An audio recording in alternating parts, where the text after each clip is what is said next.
Story 1. Under the ice.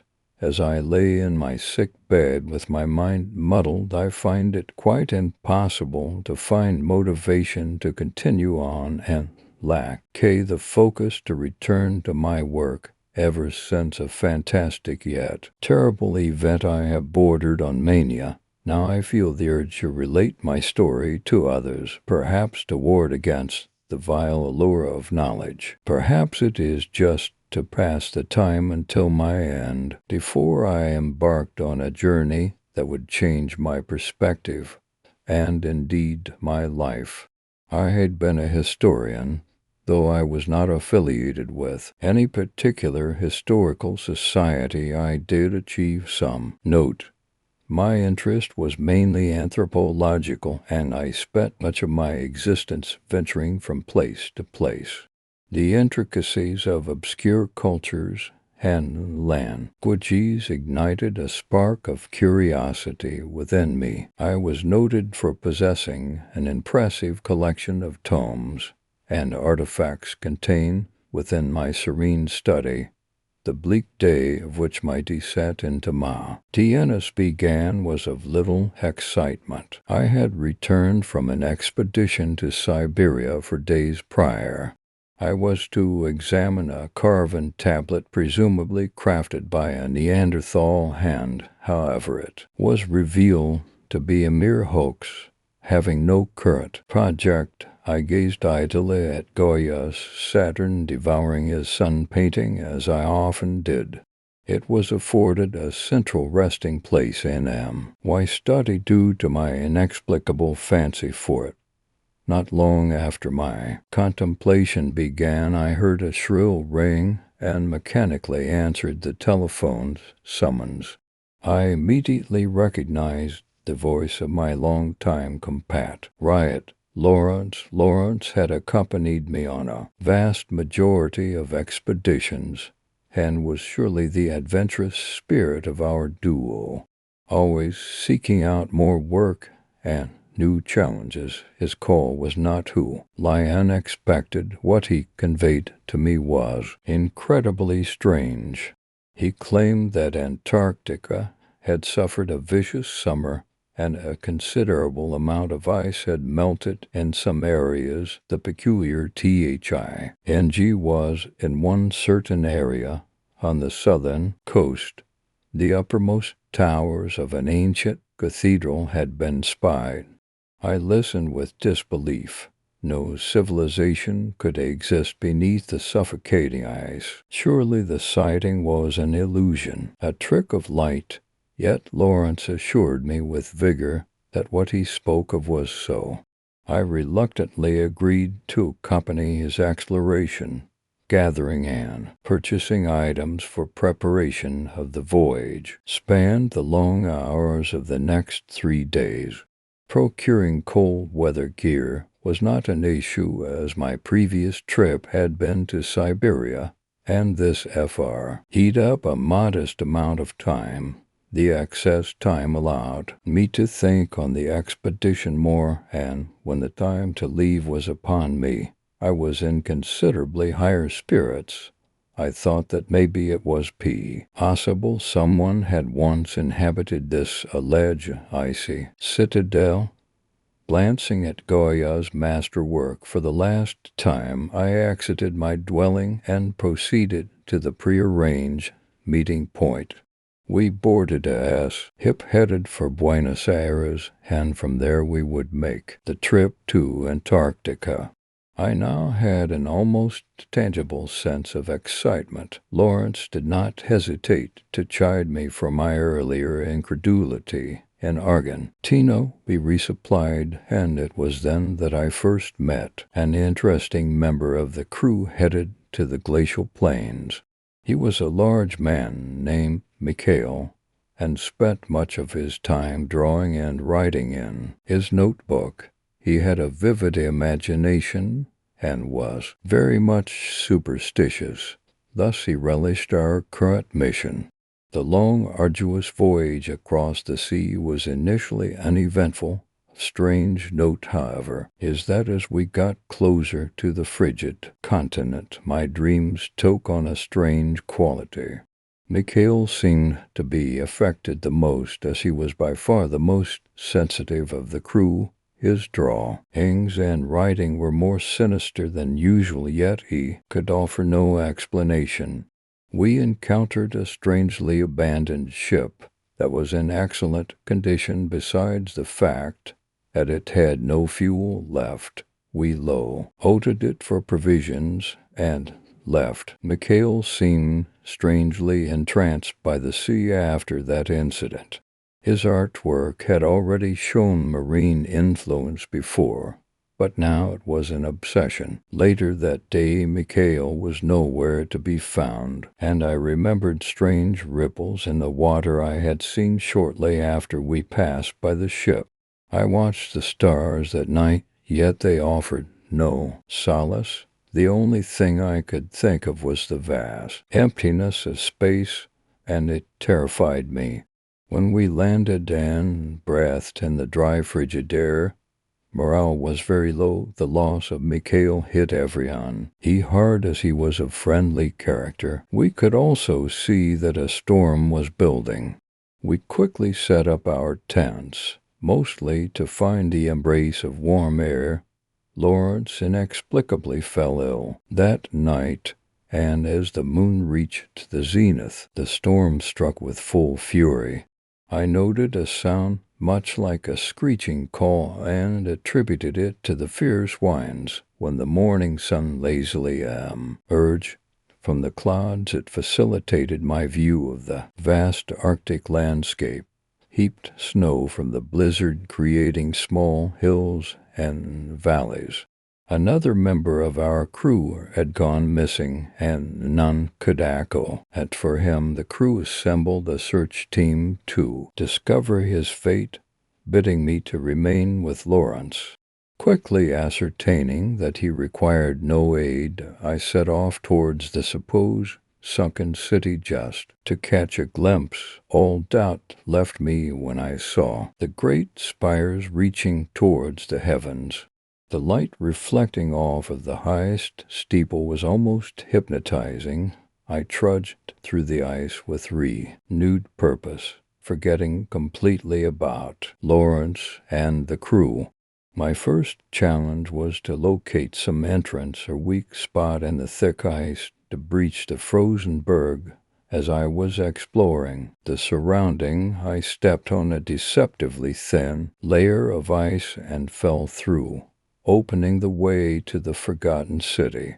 What would lead me into the sunken cathedral was a long corridor with a massive staircase. I found the corridor odd. It was clearly made for beings no less than 8 feet tall, and the material used to construct it was unearthly. The stone was of an ivory color, but was shimmering as if some liquid were coating it. I also found it strange how well kept it was. It exuded an air of utter ancientness, but looked as if I should see other people traversing the hall. It was so well maintained, my wonder was displaced, as, when entering into a vast room with many doorways, a charnel scent rose from the depths of the city. The room contained great arches, hinting that the city was intentionally buried under the ice. They were engraved with exquisite bas-reliefs and inscriptions which I could not comprehend. A warmth and faint light was transmitted from a stairway and between two giant statues of bird creatures. As I approached, I heard a papery rustling sound from within, and my curiosity took control. The foul stench pierced my nose once again, invading my sensibilities. The stairs seemed to lead to a housing area, and a vast manor loomed directly before me. Pressing my hand to the stone door, I noticed the stone itself radiated heat, also of steamer. On note, I could hear the sound of rushing water, hinting that I had traveled farther than I initially thought. As I entered, I caught sight of a vast library through an open doorway, and preceded th. Rough. That is where the creature resided. The creature was enveloped in feathers whose likeness was closer to scales. Even hunched over in its ornate chair, I could tell the creature was at least 8 feet tall. Its beak was monstrous in size and appeared to be sufficient enough to break through even the tough stones surrounding us. His hands and feet contained large, intimidating talons. He was putrid yellow in color, flecked with black and with the occasional rust-colored feathers. He looked up to me in a surprisingly casual way which confounded me. What was even stranger was that he was capable of speaking. The manner in which he spoke was quite bird-like, as I suspected. His tone rapidly changed as he spoke, and it was in short, quick bursts. He greeted me as if this event was normal and bade me view his archives. My trepidation increased as I scanned the titles. Some were of very recent print. I recalled The Offensive Set and Abandoned Ship. Huttering, he took no note of my discomfort. Much was gleaned from the creature. He articulated his name in a fashion that cannot be properly pronounced with human tongue. The best I could mana. J was Groth.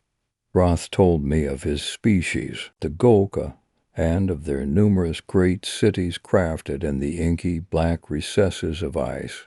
He spoke of strange rituals they performed in a ghoulish tone.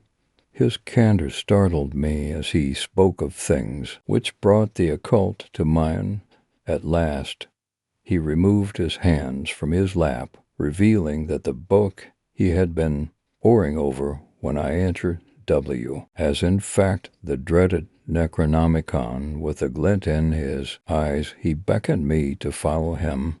We entered a room which was shrine-like in appearance.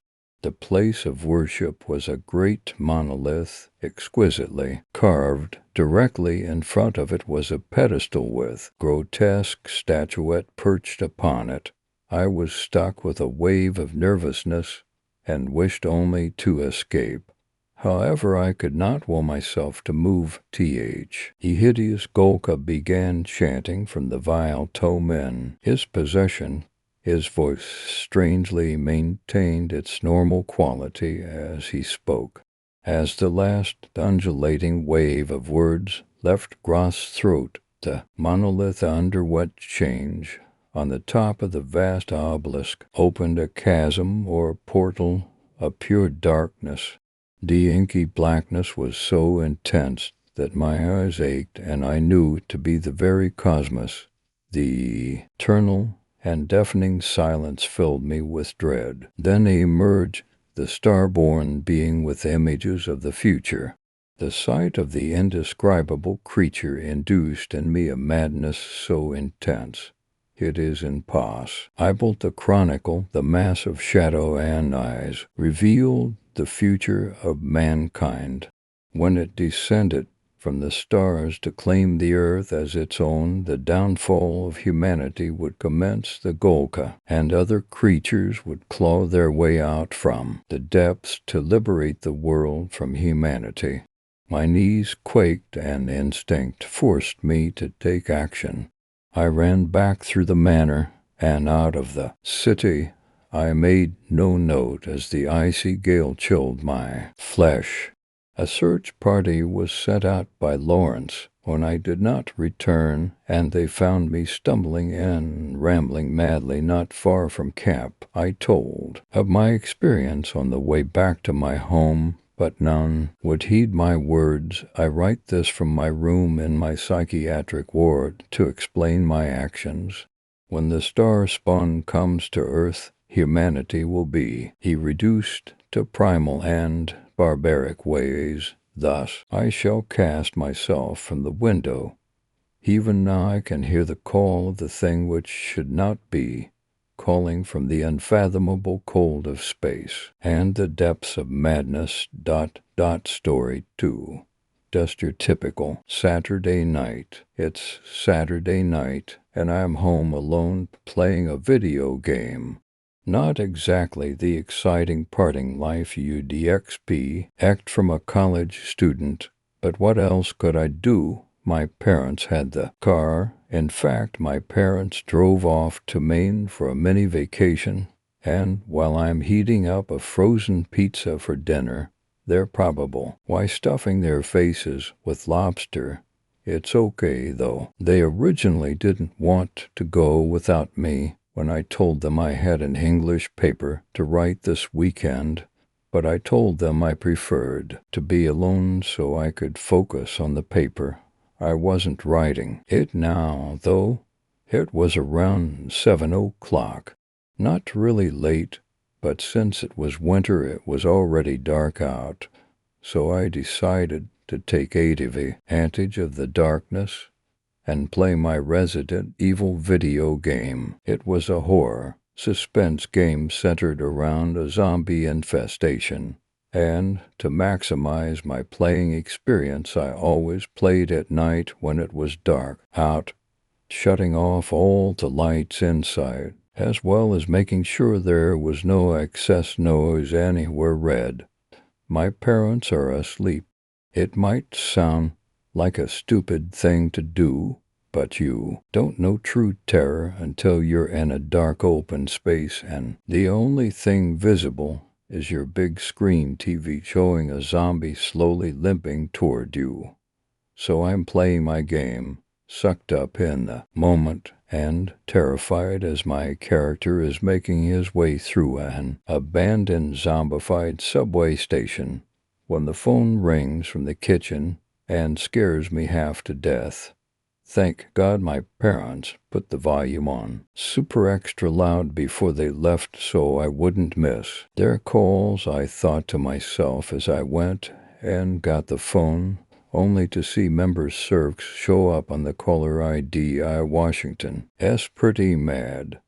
Not only did these people interrupt my game and scare me, they already called this morning and left a message on the answering machine trying to lower my mortgage interest rate or some bullshit like that. I picked up, and before some woman could finish saying hello, I angrily shouted, "I'm not interested in lowering my fucking interest rate. You made me die in my game. Stop fucking calling my house," and hung up. Since my gaming ritual was disturbed, I took the opportunity to eat the pizza I made and browse the internet for a few minutes and took the battery out of that stupid phone and threw it across the room. I actually think I broke it. I had to take advantage of being home alone, so I decided to continue playing my game, but a minute after shutting off the lights and getting back into the perfect atmosphere, I heard the sound of my gate opening outside.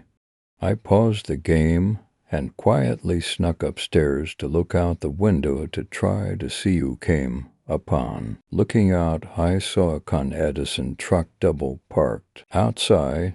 I saw a figure make its way back to the front of the house coming from the side and shrug it off as a Con Ed employee and doing a scan. Con Edison is our electricity provider and they do that once a month.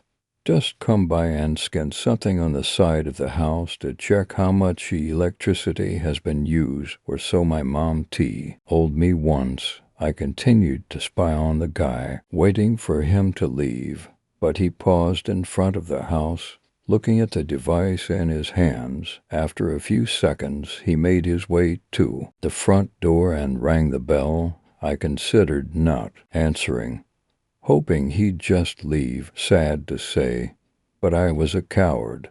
I lived in New York, and this guy could be some psychopath trying to kill or rob me. That shit happens all the time here. Check the news. After about 30 seconds, he rang the bell again. One built up some resolve. I was a 20-year-old college student, and I was a pretty big guy. Worse comes to worse, I just closed the door on him and called the cops. call from the phone whose battery I just broke.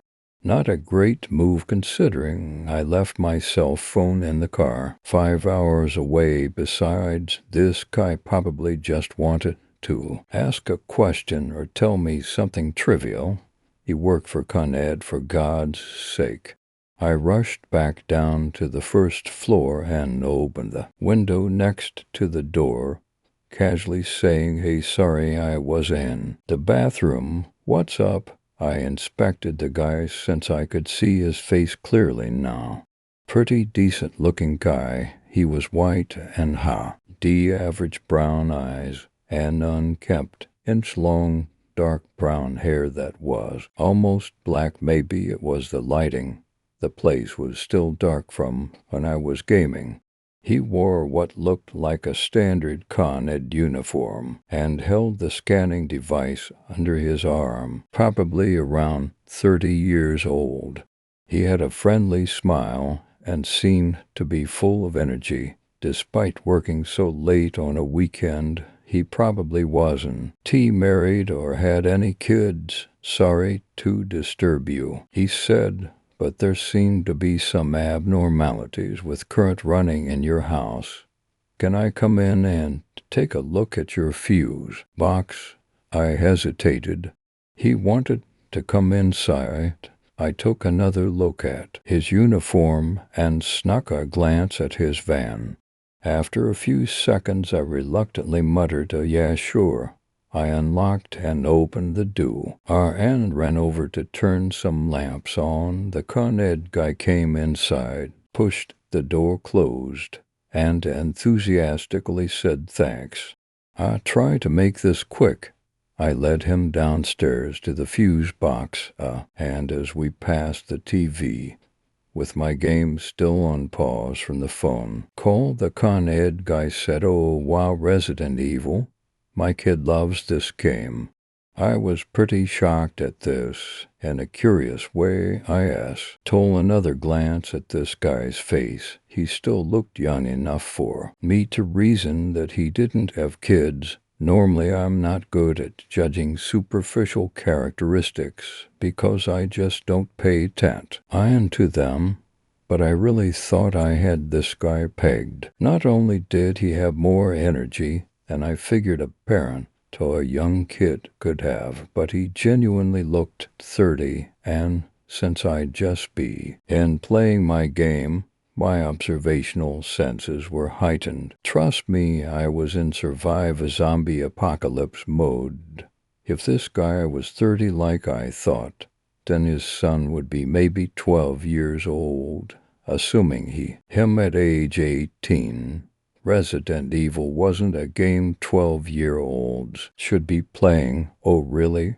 I feigned innocence. "Do you play with him?" I figure this would give me some indication of how old his son could be. "Her," he corrected. "No, she plays on her own." "Oh, I see it." He opened the fuse box and started messing around with its contents. "Her," I thought to myself, "I hardly encounter female gamers, and definitely not ones who play horror genre, let alone being so young, but whatever. I'll need to work on this for a bit," the Con Ed guy said as he interrupted my thoughts and pulled a few tools out of his pocket. He mentioned something about what the abnormality in the current was, but honestly I didn't understand.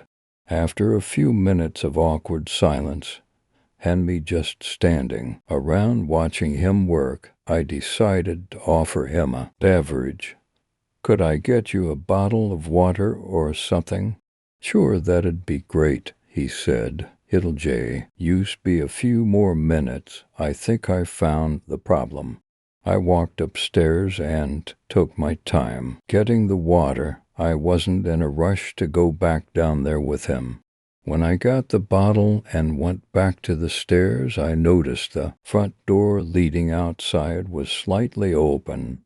The last time I saw the door was when the Con Ed guy came in, and I was sure he closed it. Did someone come in? I looked around first floor and even went upstairs, just half checking upstairs though. It was scary up there in the dark, especially with the thought of a stranger lurking around somewhere, although I strangely took comfort in the co-ed guy being in the house so that I wasn't alone. I shrugged it off, half hoping it was just my imagination. The thing is, we had Sloman's shield protecting our house so that if the door was open, the system would make a beeping sound that I would have heard even from the basement. It was definitely working, because I heard the beep when I opened the door for the con-ed guy, I said, and even locked the door and went back downstairs and offered the con-ed guy his bottle of water.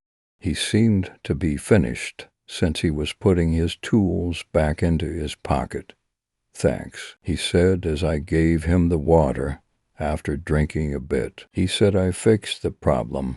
Everything should be running smoothly now." "Well, thanks then," I said, leading the way back. Upstairs, I wondered if things weren't running smoothly all this time. Everything seemed fine. The microwave was weaker than usual. We had to heat things up longer than we normally would, but we just attributed that to the microwave being 5 years old and needing replacing. My mind already off this night's interruption, I started considering whether or not I should continue to play my game or if I'll work on my paper. When what I saw something bewildered Emmy, the front door was slightly open again. The door pushed open slowly. Why didn't the alarm make its usual beep? A young woman around my age entered, wearing the same uniform as the con-ed guy, but it looked too big for her. She glanced behind me before looking at me, but when our eyes locked, she drew a hideous, contorted smile on her face. I froze. The combination of her evil gaze and the presence of the man behind me filled me with a sinking feeling in my stomach. I slowly backed my way into a wall so that they were both in my field of vision. The man stood in place looking at me, but he lost the energy he carried before. He looked older, his face now visibly worn from age. He was no longer smiling. He had a serious, sad look in his once vibrant eyes. Turning my attention back to the woman who closed the distance between us, I noticed both of her hands held something. In one hand she held a gun, and in the other hand she held a cell phone that had a case eerily similar to mine. "What do you want?" I asked in desperation. "Don't worry, sweetie," the woman's familiar voice said as she held the gun up and released the safety. "We're not here to lower your interest rates." Story 3. Unexpected Home Videos. Before I start, I just wanted to explain that what you're about to read will make you question the writer's identity, my identity. Believe me when I say that I am too. You'll question whether I'm telling a lie, or maybe you won't even believe me, because this story is just so bizarre. I was 17 at the time this all happened. My social studies class was doing an assignment that compared traits we all had as children based on now, and to do this we had to use home videos from our childhood. My friend David's mother had drawers in their house stacked full with home videos of him, being he was an only child.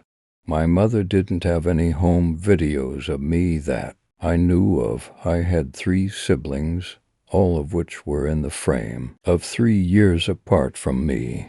I get the camera quality was probably better by the time they were born, but still I didn't know if it was just my mother's way of shunning me since I'd chosen to move in with my grandma on my dad's side 2 months ago. She had Alzheimer's, so my dad and I looked after her since my grandpa had long since died. However, I learned that my mother had a reason for having no home videos of me after I asked my grandma if she had any. She said she did, but couldn't remember where she kept them, and that I would have to search for them. I spent about an hour ransacking the house looking for the home videos until I found them in a box hidden deep in the guest room closet. They were covered in dust, and I wondered if we even had a VHS player in the house. I ended up calling David after finding that we didn't have one.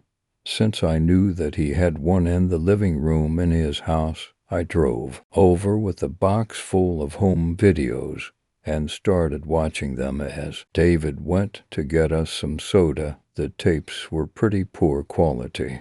I guessed that my grandma had an old-fashioned film recorder when she was recording. The tapes started out normal enough. The first one contained a cliché bath scene when I was about a year old. There was another kid in the bathtub with me who looked to be the same age I was. I figured it was a cousin or something, seeing as it couldn't be one of my siblings. However, the kid's face was oddly similar to mine. The film was rather blurry, and Grandma seemed to be moving around a bit, so I couldn't exactly confirm how similar the kid's face was to mine.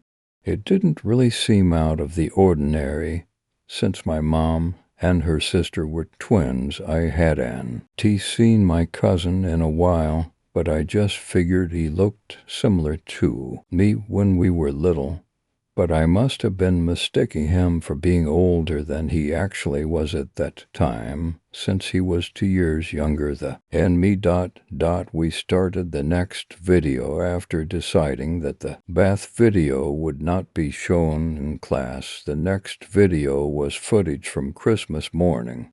The tapes had no labels on them, so I was just popping them in randomly. This video was long. The camera never moved from me as I opened all my gifts and giggled with glee at my unwrapped presents. My cousin from the last video was there again, sitting beside me as he opened his gifts. As well, we were older, about a year and a half. I heard one of the adults in the video say my name, to which my cousin looked up. Or maybe it was me that looked up. I must have mixed my cousin and I up, considering I never really giggled much as a child and was rather quiet. I shrugged it off, beginning to play the next tape. This video was recorded at the beach. This time I could see my brother as a baby in my mother's arms, the youngest not yet born. My cousin was there again. I thought it was kind of weird that he was there in every single family event, but I slightly remember my mom and her sister being extremely close around this time, so I supposed it wasn't really at odd as David and I were watching the video in silence. I remembered my mom and my auntie were always together during this time, usually speaking to each other in hushed voices in Mom's room. I remember being told to leave Mommy alone, and I would listen at the door. I could never figure out why they were crying, though this time there was another kid with us. He was splashing me with salt water, causing me to run to my mom crying. The camera followed me as I ran up the beach, but suddenly jerked towards the other kid's direction. I heard screams. They were unlike anything I'd ever heard before. I'd describe them as blood-curdling. I saw my auntie run towards the kid, who had fallen over in the waves and was unseen by the camera. She was screaming a name I'd never heard in our family before, Skylar. I saw my mom follow her. They were both calling into the waves, screaming Skylar over and over again. At this point, I couldn't see the kid anywhere, and the camera had been dropped on the ground, so the view was at a sideways angle. Suddenly, someone, who I assumed was my grandma, shut the camera off and the video went to static. Now, before you ask, I don't know what happened to Sky. Lar, I assumed he was swallowed by the waves and pushed back far into the ocean, but I don't have the heart to ask anybody. All I know is that he isn't alive. What the hell? David said, looking at me in a way like he expected an explanation, but I had none. I don't know, man, I said. My voice sounded hoarse. My throat was suddenly unreasonably dry. I was so shocked, all I could think to do was put in the next tape, thinking that maybe the next one would explain what happened to Skylar. Assuming these were in order, Davy didn't protest as I picked out the next tape, just stared at T. He screamed. This tape felt charred, as if somebody had tried to burn it. It had pieces breaking off of it. I didn't know if it would still work. I put the tape in, and sure enough it played almost like normal, aside from a few lags in the video. The video was me, my brother, my cousin, and another kid I didn't know playing in the backyard. I was a little shaken from the last video, so I couldn't pay too much attention at that point. However, when I looked at the face of the kid I didn't know, I saw that it looked exactly like my cousin, down to the dimple that on Lee appeared on one side of his face when he smiled. But then, who was the kid in all the other videos? I considered that maybe the kid was a ghost that only I could see, but I ruled it out because my family members had addressed him in the videos before. So then, who was he? The video went on pretty normally with all us kids innocently playing in the backyard, until it happened. A dog I didn't see until it surged towards me entered the video. Again, I heard screaming, much like the last video, except the name they screamed was different. Obviously, the camera must have been left on a surface or something, because I saw my grandma helping to try to pull the dog away as it attacked me. The other kids were cowering behind a bucket stood up at the corner of the yard. I watched on in absolute shock as the dog ran from my parents and my grandma, dragging me with it and savagely shaking me about. My dad brought out an ice pick and threw it at the dog, and it finally let go of me with a yelp and ran. I could see myself for a few seconds before the adults crowded me. My face was a bloody pulp. Teeth marks were inflicted into my throat, and I wasn't moving. I watched them carry me off, blood trailing behind me as they left the thick puddle in the middle of the yard. Something weirder happened then. Just before my grandma shut off the camera, I heard my auntie address the kid that I didn't know. It's the name that my grandma most often mistook me for these days, Justin. My grandma again shut off the camera, the video turning to static. I felt sick to my stomach. But more than anything, I was beyond confused. I hadn't died. I was still alive, but how had I died? And it had been me. I know it was me because I remember the shirt I was wearing. It was my Favo, your right shirt when I was little.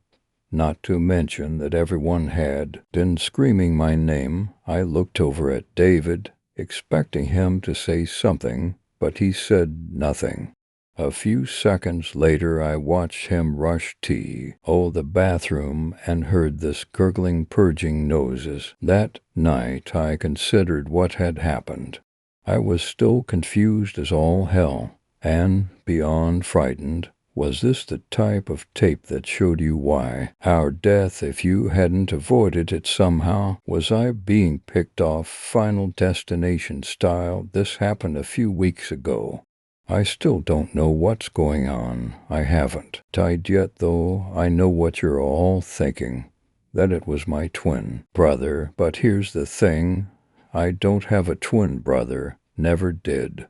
I asked my mom about it, and she had no idea what I was talking about. I have no explanation for what happened. Something weird happened yesterday, though.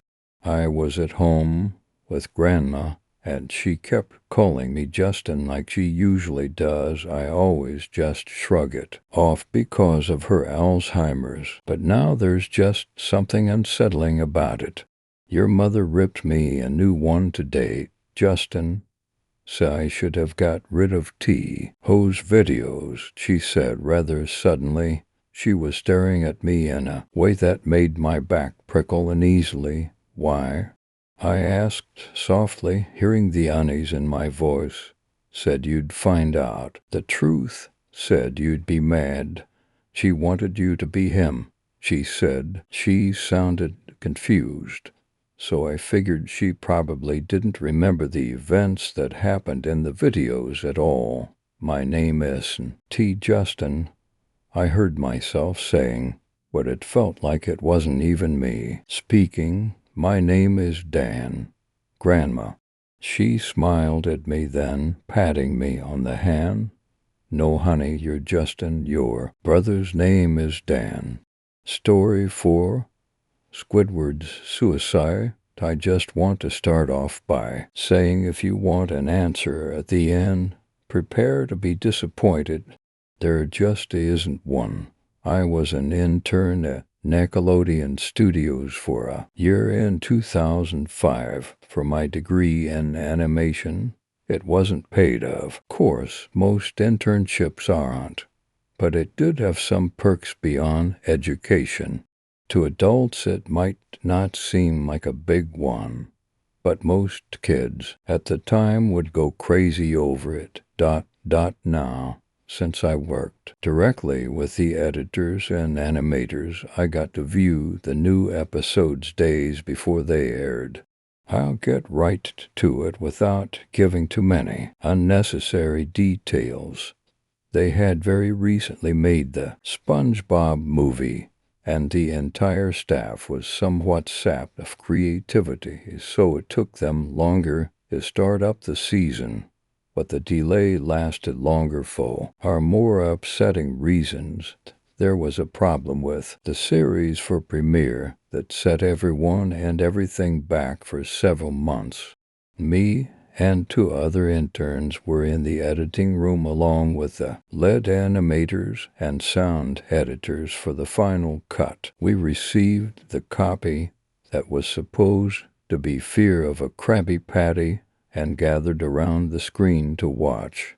Now, given that it is, and finally yet animators often put up a mock title card, sort of an inside joke for us with phony, oftentimes lewd titles, such as How Sex Doesn't Work Instead of Rockabye, by Valve when SpongeBob and Patrick adopt a sea scallop. Nothing particularly funny, but work-related chuckles.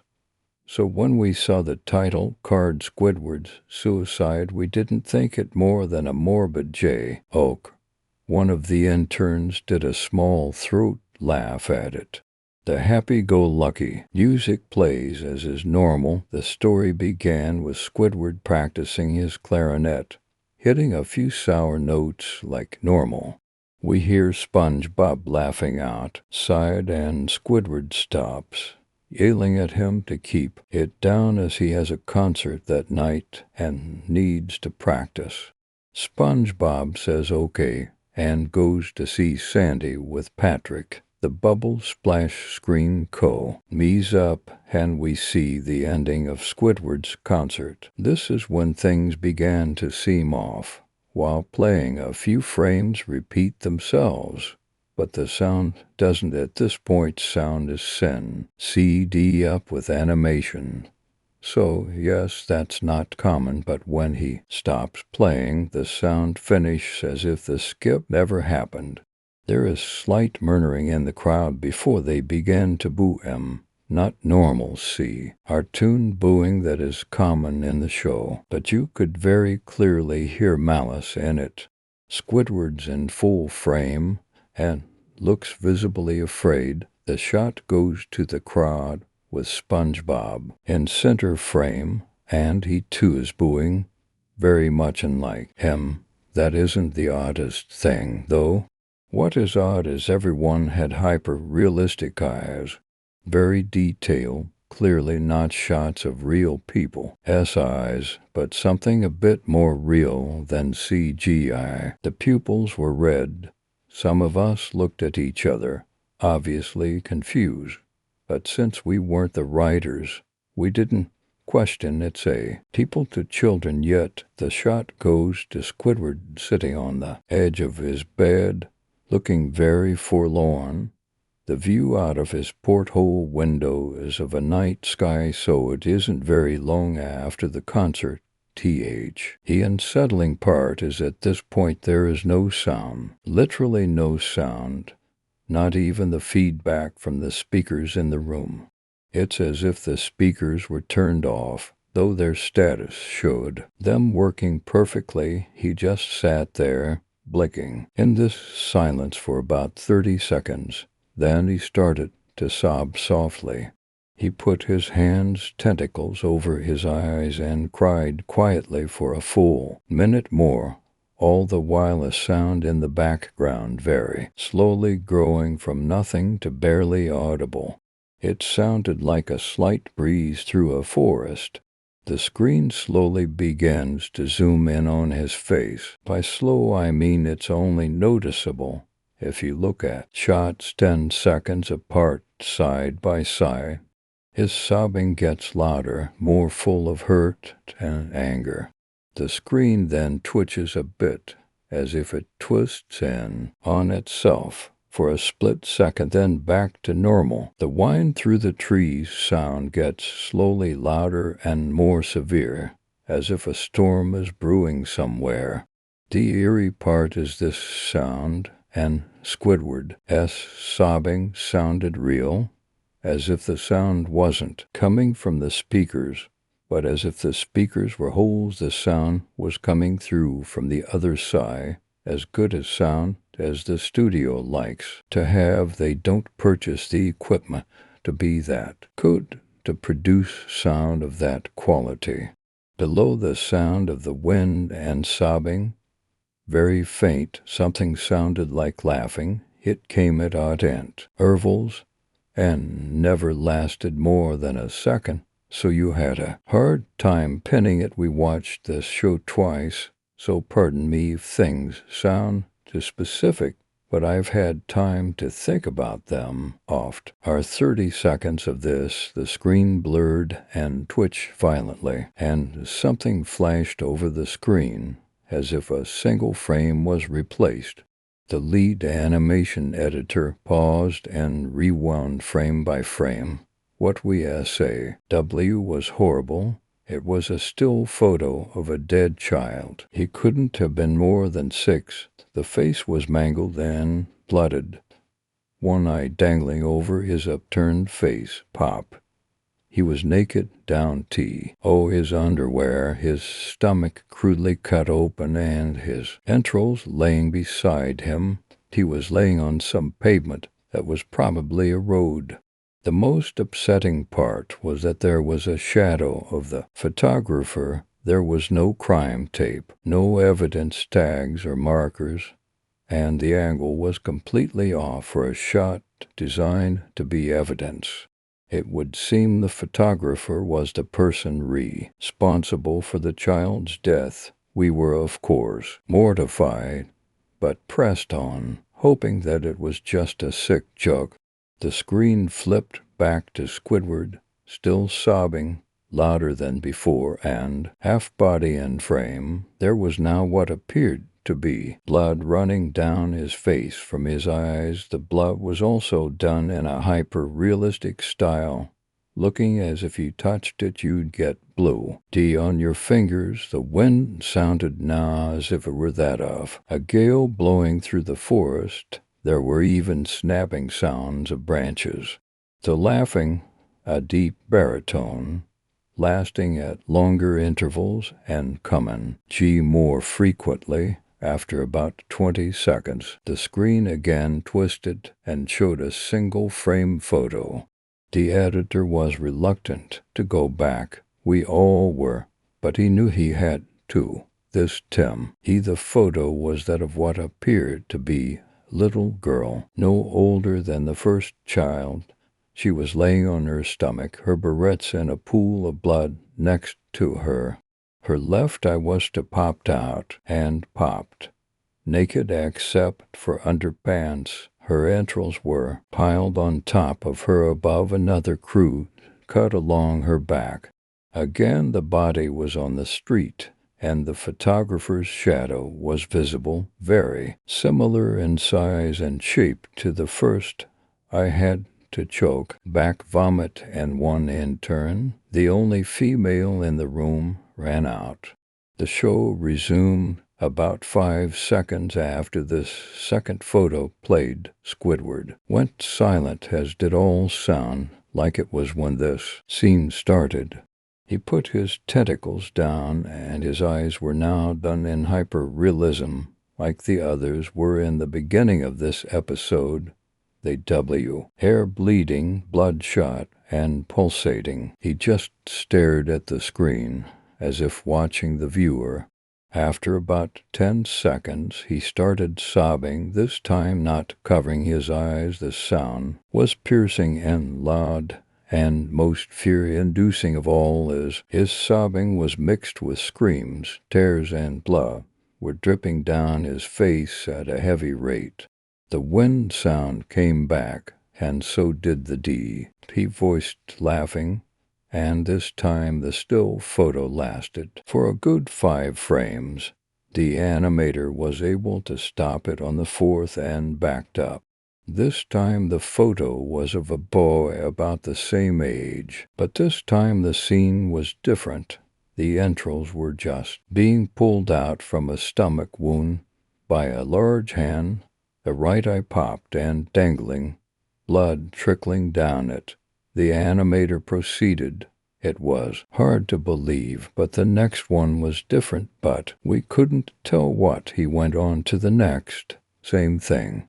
He went back to the first and played them quicker, and I lost it. I vomited. On the floor, the animating and sound editors gasping at the screen. The 5 frames were not as if they were 5 different photos. They were played out as if they were frames from a video. We saw the hand slowly lift out the guts. We saw the kid's eyes focus on it. We even saw 2 frames of the kid beginning to blink. The lead sound editor told us to stop. He had to call in the creator to CT. His Mr. Hillenberg arrived within about 15 minutes. He was confused as to why he was called down there, so the editor just continued the episode. Once the few frames were shown, all screaming, lines sound again stopped. Squidward was just staring at the viewer, full frame of the face, for about 3 seconds. The shot quickly panned out, and that deep voice said to IT, and we see in Squidward's hands a shotgun. He immediately puts the gun in his mouth and pulls the trigger. Realistic blood and brain matter splatters the wall behind him and his bed, and he flies back with the force. The last 5 seconds of this episode show his body on the bed, on his side, one eye dangling on what's left of his head above the floor, staring blankly at it. Then the episode ends. Mr. Hillenberg is obviously angry at this. He demanded to know what the heck was going on. Most people left the room at this point, so it was just a handful of us to watch it again. Viewing the episode twice only served to imprint the entirety of it in my mind and cause me horrible nightmares. I'm sorry I stayed. The only theory we could think of was the file was edited by someone in the chain from the drawing studio to hear. The CTO was called in to analyze when it happened. The analysis of the file did show it was edited over by new material.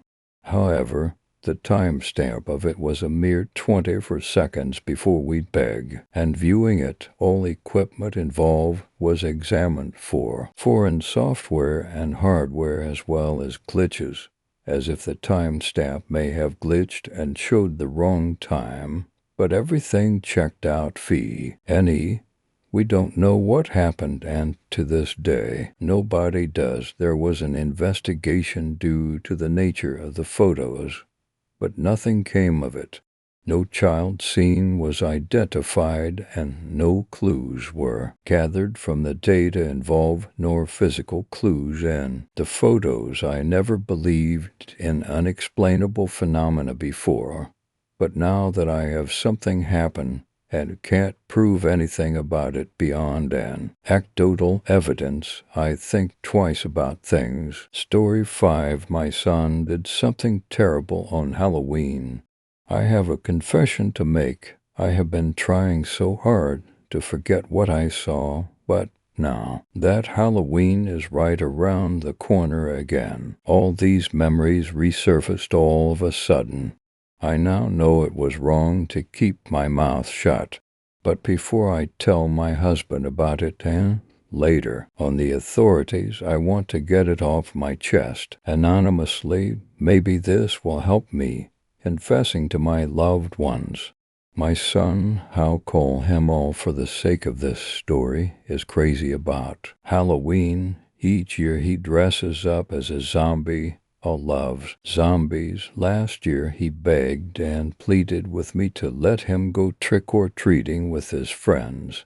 I used to always come along, but that year he wanted to go without adult supervision, just him and his buddies. He was 10 years old at the time and pretty mature already. I was reluctant at first, but after thinking it over for a while, I approved. We live in a friendly rural neighborhood bordering on large cornfields. Everyone knows everyone. I figured that they would be fine. The kid needed his freedom after all, plus his friend Amy would come along as well. She was 12 years old already and always reminded her younger friends to behave. However, one last glimpse of uncertainty within me caused me to decide that I would sneakily follow them to keep an eye on all from a distance without bothering him, just to be absolutely safe. I did as planned, and on Hallows Eve, I let my son put in his costume and painted him some spooky zombie makeup, complete with sprinkles of fake blood on his ripped clothing and smears of it around his mouth. He took a look into the mirror and let out a squeal of delight. He hugged me, grabbed his little bag, and rushed outside. I waited a bit before going outside myself. His father wasn't home that night, so I left a bowl of candy on the front porch in hopes of it not being raided immediately. Upon walking out the door, I saw all run towards a small group of other kids in fancy costumes. I recognized them all. There was Amy in her witch costume, our neighbor's son Mark was a vampire, and there was a ghost whom I could only assume was All's best friend Blake. I smiled at the sweet sight. It was always the four of them. I followed them at a safe distance, trying not to catch their attention. I watched as they rang at the doors of several houses on their harvest, growing more and more cheerful the more candy they received. It was obvious that Amy wasn't too fond of All's costume, though from time to time my son would scare her by jumping in front of her all of a sudden or making creepy sounds. Amy would shriek loudly every single time before bursting out into laughter. At some point along the way, they began developing all zombie scares into a full-on game of catch, my son merrily chasing around the others, who, happily giggling, tried to avoid him. It was adorable to watch them play. I knew they weren't little anymore, but it still warmed my heart. They had reached the end of the Ain Road and were still playing catch. They were enjoying themselves, and I was content, until Amy suddenly ran off into the cornfield to the side of the road. Al, Mark, and Blake followed her, howling like little monsters along the way. I was taken aback. The cornfields were large, and children, or rather residents of our neighborhood in general, were forbidden from entering it, not because they would trace ample the corn, but because people had gotten lost in there before. I couldn't help but instantly get worried. I hurried to run after them, but seeing as I was in pretty bad shape, it took me a while to find them. When I finally caught up with them, I found that they had gathered at the side of the field. Amy was still chuckling, but completely out of breath. "Give me a second, you guys," she panted. Come on," Blake argued from under his white cloak. "Playing zombie is so much fun," Al cheered. In the heat of the game, he had completely given up on his usual calm demeanor and was losing himself in a fit of giggles. "Can we keep playing zombie, please?" "Yeah, just gimme a second, guys," Amy repeated. She was still bent over and trying to catch her breath. Suddenly, the three boys stuck their heads together and began murmuring something amongst themselves, out of earshot from Amy. What are you talking about?" the young girl asked. "We're playing zombie for real this time," my son exclaimed. I frowned in confusion, but stayed where I was. I watched as Blake and Mark strode toward Amy and grabbed her by the arms. "It's okay. They're just trying to scare her again," I told myself. But that notion was quickly knocked out of me, and Al suddenly picked up a large stone from the dusty ground, his skinny arms struggling to lift the heavy thing slowly. At a pace almost menacing, he made his way over to Amy. I wanted to intervene. I wanted to dash out of my hiding spot and stop him. That rock put of his hands. I wanted to scream, but I couldn't. I was paralyzed. Tears began welling up in my eyes and running down my cheeks as my mouth dropped open, trying to form sounds. Somehow produce the shriek I was hoping for, but to avail. I tried to move. I tried so hard, but I just couldn't. My body didn't obey me. I watched in horror as my son lifted the rock above his head and brought it down on the screaming, struggling girl's head. He did it again, then again, then again.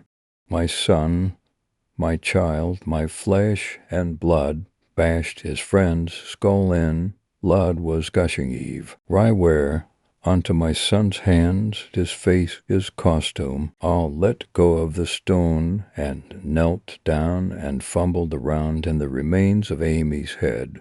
I felt the vomit rise in my throat when I realized what he was doing. I remained paralyzed with fear, terror, and disgust as my son carefully picked at the blooded, gory mess and slowly led bits of Amy's brains to his mouth. One by one they vanished in between his lips like trick-or-treat candy. I didn't stay to watch Mark and Blake join him.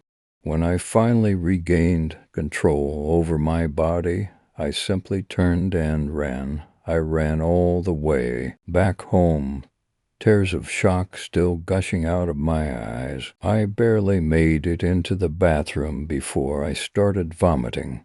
When all came home later that evening, I didn't come out to greet him, I wool. Didn't have dared to look into his eyes, I wouldn't have been able to.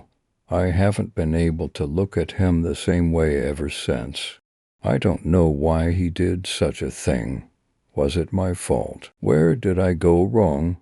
How did my sweet little boy turn into a monster? I've pretended that everything was fine for almost a whole year now. Every time I would run into Mark's or Blake's parents on my way around town, every time I would pick up my son from school, I pretended I never saw what I saw. They found Amy's corpse the day after Halloween. The police never found out who had done it. Otherwise, I wouldn't be writing this right now. No suspects were ever arrested either. When they questioned my son, he lied through his teeth. Amy's parents moved away not long after. They couldn't stand being in that home in which they had made so many memories with their daughter. I know I should have told the police, and I hate myself for being too weak to do the right thing. I was scared of my own son, but at the same time scared of losing him too. I hate myself for not helping Amy. I don't know why I was unable to move, but had I been able to, if I could trade my life for hers, she would be standing here right now. I wish Halloween 2018 had never happened. It has left my son a killer, a sweet young girl dead, and me a guilt-stricken shell of my former self. I'm not stupid. I know that withholding information from the police in a case of child murder has severe legal consequences. I deserve everything that's coming to me. But so does he. I guess I thought telling the truth, wouldn't make a difference. It wouldn't bring Amy back to life. But by now I know that those were just the cowardly, foolish thoughts of a cowardly and foolish woman. I know it's way too late, but for once I'm going to do the right thing. I'm going to use the blood-stained costume as evidence. I never disposed of it. They're going to figure out which stains are Amy's and which are fake blood. All right, I'm going to name Mark and Blake too. No more Halloween. No more playing zombie. Story 6. The library is hungry. Most towns have a library. They're public buildings, institutions, knowledge and fantasy. The books held within are almost sacred. Librarians and their assistants, the priests and acolytes of knowledge and lore. Some libraries, however, are not public.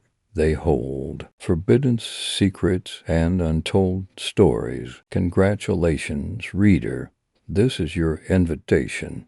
Welcome to the Library of Shadows. Asterisk, asterisk, asterisk, asterisk, asterisk, asterisk. I was always interested in literature, marveling at writers creating entire worlds in the form of text on a page. Literature was my escape, and as a child I spent huge amounts of time in the local library. I read everything I could get hands-on, filling my head with facts, theories, and countless stories. I read about great wars between magical races. I read of mankind traveling among the stars. I read of human technology with no understanding of what it could mean. I was always driven by a thirst for more. It wasn't until college that I discovered the library. I earned my invitation in college. It was Halloween, and instead of partying with my classmates, I was in the university library reading.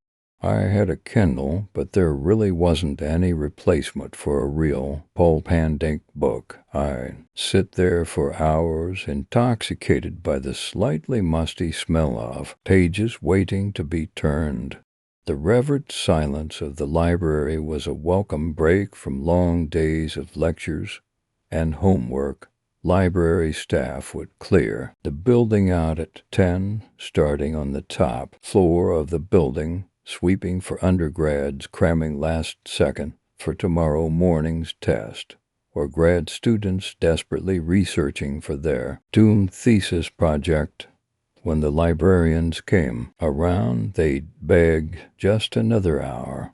They'd cry, please, but the reply was always the same T. The library is closing now. You're welcome to come back tomorrow. But not me. I respected the library. Instead of begging for more time, I would simply ask the librarians if I could bookmark my page and have them hold the book for me overnight. Always they would smile and say yes. This night was no different. As I packed my bag and headed outside into the crisp autumn air, leaves crunching underfoot, I plugged in my headphones and turned on some music. Looking up, I noticed the moon, full but half covered by clouds. I closed my eyes and took a deep breath. Time to return to my classmates, I thought. I took the stoner path through the woods back to the dorms. I'm happier when I can extend my isolation just a few more moments. The woods are dark, the canopy thick with pine needles and maple leaves. Occasionally, a beam of moonlight squeezes its way through to light my path. Before long, I realize my walk is taking longer than usual. Looking around, not recognizing any of the trees around them, I notice a light in the distance. That must be the dorms. I was so busy blocking out the world that I lost the path and very nearly got lost myself. I head in the direction of the light.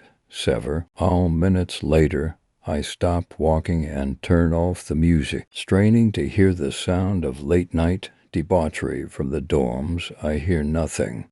The light is closer, but I realize I'm lost. This part of the woods is eerily silent, and the moon no longer penetrates the dense tree cover. I am completely and utterly alone. Still I walk towards the light, knows how to make it back to campus. I check my watch, 10:45. It's getting late. Finally, I'm able to make out the shape of a building. It's 3 stories tall, with worn stone steps leading up to 5 arches. Behind them is a single cage, light over a set of tall double doors, made of a smooth, dark wood and held together with 2-inch thick iron bands. It looks heavy and hangs on sturdy-looking hinges. There's an ear, a knocker on each door in the shape of a snarling dragon's head. I raise my hand and knock 3 times. The sound of metal on wood is loud and hollow. I hear it echo beyond the door. No answer. As I'm about to give up, the doors open inward. Soundlessly, my hair stands on end. Before me lays an empty hallway with a large circular desk illuminated by a single hanging light. I can just make out the shape of a person sitting at the desk. I call out tentatively, "Hello." Before I can finish speaking, my ears are assaulted by a loud shushing noise that seems to emanate from the walls. I wince. My voice echoes. The shushing does not. I approach the desk, the sound of my slightly damp sneakers squeaking on the floor, my only companion. The voice that lives in the back of my head wishes I'd kept my music playing. The person sitting at the desk looks up. She's a severe-looking older lady, her gray hair pulled back into a tight bun. She's wearing silver-rimmed half-moon glasses on a fine silver chain. "Can I help you?" She sounds annoyed, as if my presence has interrupted an important task. I manage to stammer, "Yes, I think I'm lost. How can I get back to campus?" Her expression shifts to amused. "Oh, it's your first time, I see." I'm shaking. I realize the air around me is cold, cold enough that I can see my breath. The receptionist makes a note in a ledger I can't see. Welcome to the Library of Shadows. The words hang in the air for a moment. The what I just really need to get back to campus. Is there a phone here? Do you know where we even are? I check my watch again. 11:15. Shit. Sensing movement behind me, I look over my shoulder and catch a glimpse of the doors shutting. My heart starts racing. Soft, diffuse light rises behind the desk, exposing the back of the building. Immediately behind the receptionist's desk, a grand staircase made of stone and carpeted in a deep purple carpet, trimmed with silver, rises 15 feet high to the second-floor landing.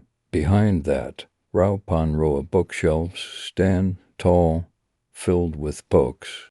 Hooded figures meander between the shelves and silence. Some are pushing carts filled with books to be returned to the shelves, others browsing the shelves. One or two are sitting, propped against a bookshelf, reading. A warmth begins to diet throughout my body, starting in my chest. I feel like I've been welcomed home. The receptionist speaks again, a softer voice this time. She repeats herself. Welcome to the Library of Shadows. She hands me a black metal card with silver text on it. It reads, Welcome to the library. On the back is a silver book icon with a circle on the cover. This is your library card. Anytime you need the library, go for a walk and place your thumb in that circle. Feel free to explore, but be careful in the basement. Remember, the library is always hungry. Story 7. I found a lost little girl at a Halloween attraction. God, I wish we hadn't changed our Halloween routine last year. For 3 years, ever since they have been old enough, we have done the same thing. Go trick-or-treating in the village with some of my daughter's school friends. Last year, we decided to mix it up a little and try a local Halloween attraction. The girls are a bit older now, so we thought we could up the scare factor. We live in Yorkshire, England, and a manor house near us puts on an event each year. There is a spooky forest walk, a haunted maze, pumpkin carving the works. The highlight is the ghost tour. The house has a long and bloody history. Murders, assassinations, and suicides have all taken place there. Actors take you around the house and grounds to bring the macabre events to life. Tickets are expensive and limited, so we were really looking forward to it. It is pitch black by 5 p.m. at that time of year. It was a bleak, miserable day with driving rain and a biting wind. A small road takes you to the forlorn and uninviting gatehouse, with its carved stone gargoyles and high-spiked wrought-iron fence. A track then leads to the house through a dark and foreboding stretch of woodland before opening up to provide the first vista of the manor house. A dark sentinel alone on its hill, a gray stone monolith, master of all it serves, haze from its lonely isolation. It has a haunting duty, the type that drives men to murder and worse. Scarecrows had been set up along the side of the track, each pointing the Halloween revelers to their fate. Every head a carved and lit lantern of increasingly gruesome intricacy. I will say this now. You have grown blaze to the sight of a jack-o'-lantern, a symbol of candy and fun now. But here, on a bleak Yorkshire hillside, they instilled a primal fear, their leering faces shifting and alive in their flickering candlelight. In the short drive through the covering of the woods, the weather had changed dramatically. An eerie stillness had replaced the buffeting winds, and, as is so often the case at this time of year, the ground had given up its moisture to form a thick mist that blanketed the earth, reaching out with wispy tendrils and beginning to climb the trees and outbuildings. The children sat in uncharacteristic silence, and I wondered if this was a much for 7- and 5-year-olds, a little much for me even. Still, once we made it to the parking area, the mood changed. People were walking about in costume, and the area glowed warmly with the light of hundreds of pumpkin lanterns. We got out and blended straight in. I'm a traditionalist, so it's a zombie costume every year for me. I say costume, but truly, all I do is cut up whatever clothes my expanding waistline have made to cozy and liberally douse them with fake blood. The girls dressed as a devil, witch, and as Elsa with Dia del Muerto-style face paint. My daughters have eclectic tastes and are far too opinionated for their own good. They get it from their mother. It was worth the steep ticket price. The girls carved pumpkins and the haunted moss. He was a blast. Everyone loves a hog roast, and there were hot, baked cinnamon apples. The night was going great, and everyone gathered for the ghost walk. I was skeptical before the event, but I have to say being there on that foggy Yorkshire night in such a bleak setting really added to things. The actors were excellent. Sometimes these things get hammed up too much, but the why really nailed it. The stories were fascinating and gruesome in equal measure. People really can do the most horrific things to each other. We were out of the house heading towards the Hangi cottage when my eldest whispered those fateful words that all parents dread on trips out. "Daddy, I need a poo." Going back to the house was a non-starter. It was too far, and we would miss the rest of the tour. We quickly headed into a thicket of trees at the side of the track. We could catch up to the group easily enough. We only went in a little way, just enough to get us out of sight of the group. It was dark and tangled. I used my mobile phone as a torch, its meager light allowing us to navigate. We finished and cleaned up. Wet wipes are a parent's best friend, and were about to head back to the group when I heard crying. It was very close, just a little further into the woods. I took my daughter's hand. "We'd better see what that is, in case someone needs help." The noise was easy to follow despite the oppressive overgrowth, and we arrived at an arched gateway, part of an old crumbling wall. The gate itself hung crookedly from just one of its 3 hinges. It was a small graveyard, presumably for manor house family members back in the day.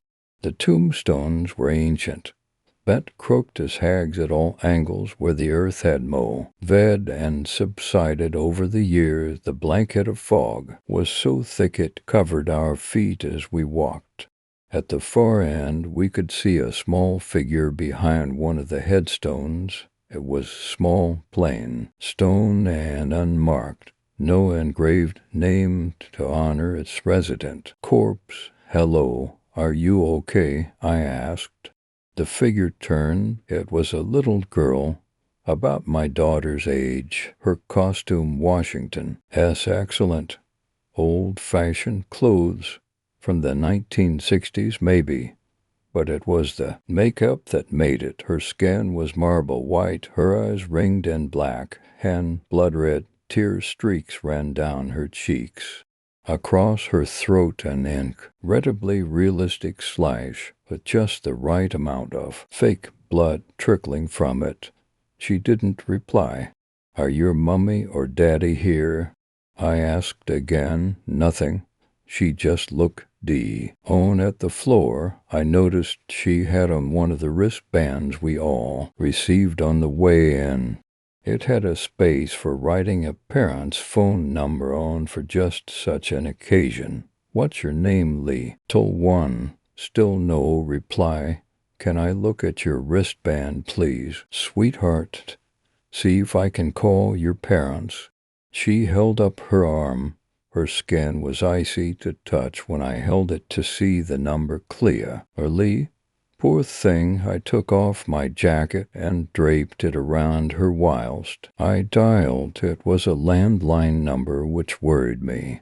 The parents would have to be at home to take the call, which would be impossible if they were here for the night. The phone rang 3 times. Then, hello, croaked an old-sounding voice. A grandfather, perhaps. The line was crackly and poor. Reception not great in this remote location. Hi, can I just check I've dialed the correct number, please? Is this a 1936 for 16 for 28?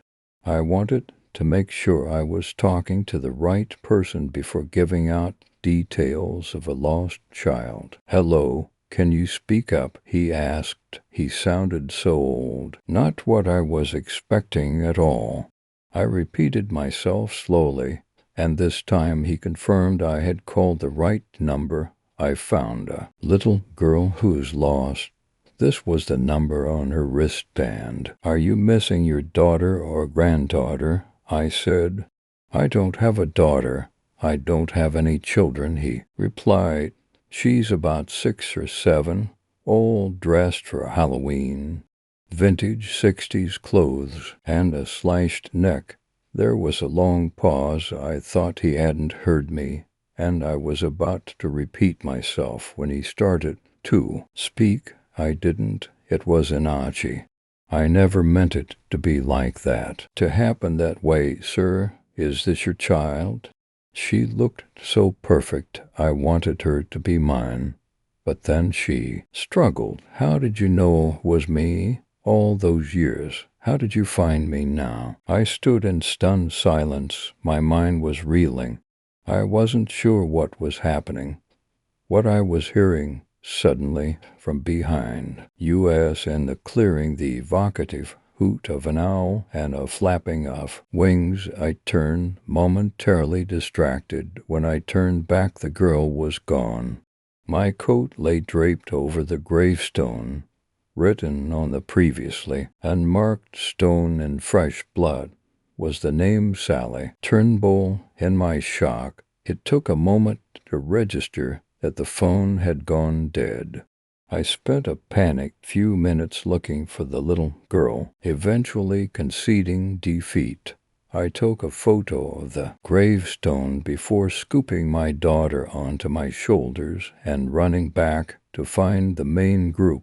Every time I tried to redial the man's number, the phone gave an engaged tone as though the phone were off the hook. The evening was drawing to a close anyway, so it wasn't long before I was telling my wife about the incident in the car.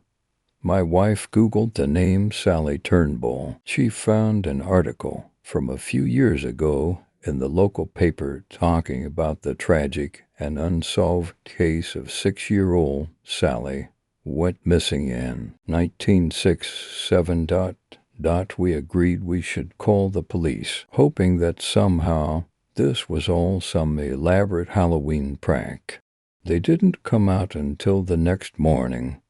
Halloween is a busy night for the police. They took a statement, and I saw the annoyed look on their face when I pulled up the photo of the gravestone on my phone, and it was unmarked stone.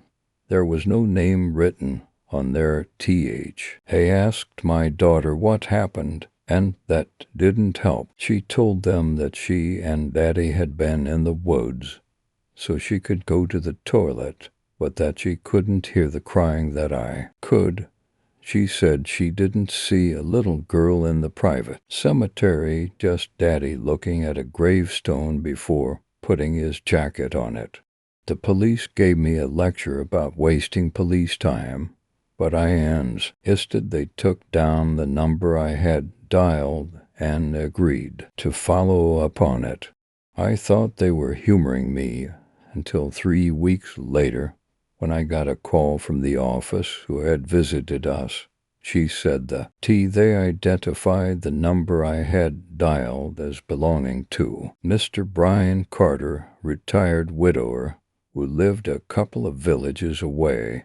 The police went to his house as a routine follow-up, but after getting no response and based on an overpowering smell coming from the small cottage forced entry, Brian was found hanging in his lounge.